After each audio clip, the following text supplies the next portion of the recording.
This part is by Cindy. I guess it's a foreword.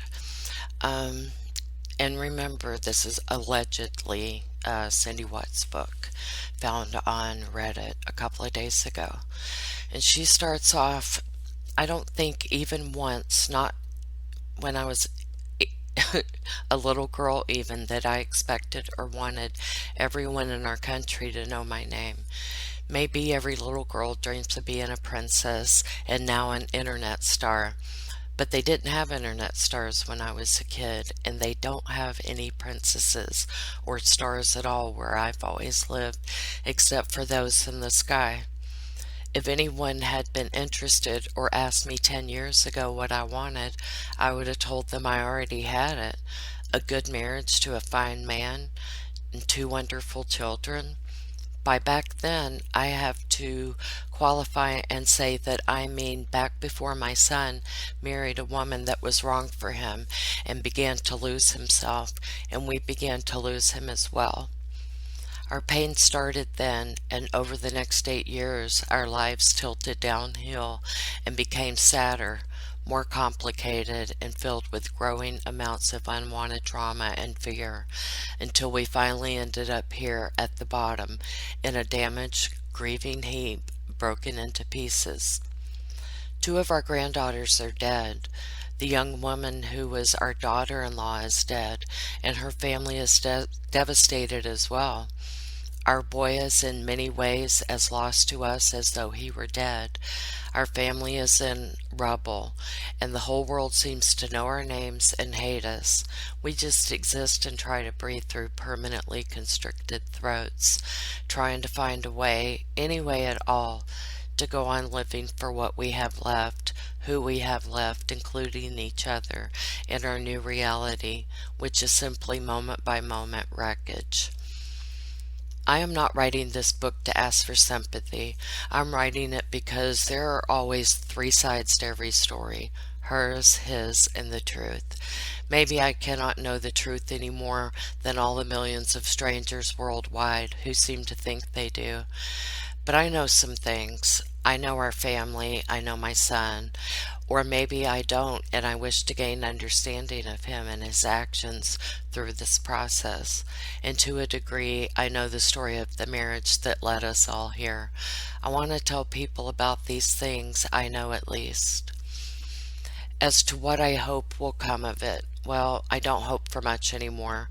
But no matter what you think of me or us, remember this: Chris is still my child, and if you have ever had and loved children, then you wish to hold them and comfort them when they are damaged.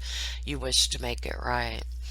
I can't make this right, and I may never hold my son again, never able to comfort him. I can tell my story, though, or my truth, if you will, and hope for understanding. This is the story of us before, during, and after the slide.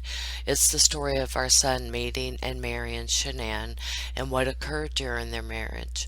It's the story of our granddaughters as we know them, or as we knew them, and our son's life during those years and their aftermath.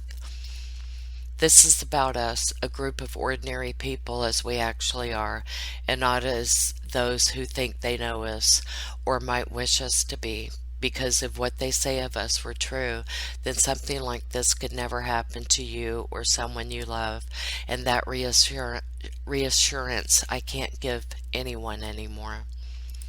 As painful as the words of strangers are, those who know nothing of us but feel they do, I hold no grudges. I might have thought the same as they do before, when it wasn't us.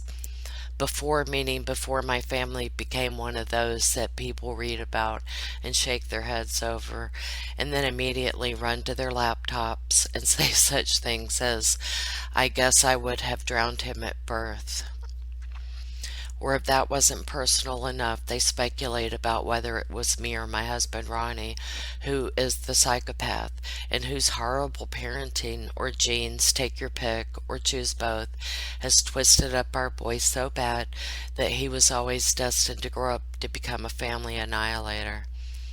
The worst, of course, the very worst. And I think what truly drove this book is the people who have written that my beautiful young grandson is going to be up is going to grow up to be another Chris. God help you to find more kindness for an innocent boy, and maybe to find in these pages the answer that there aren't any real answers.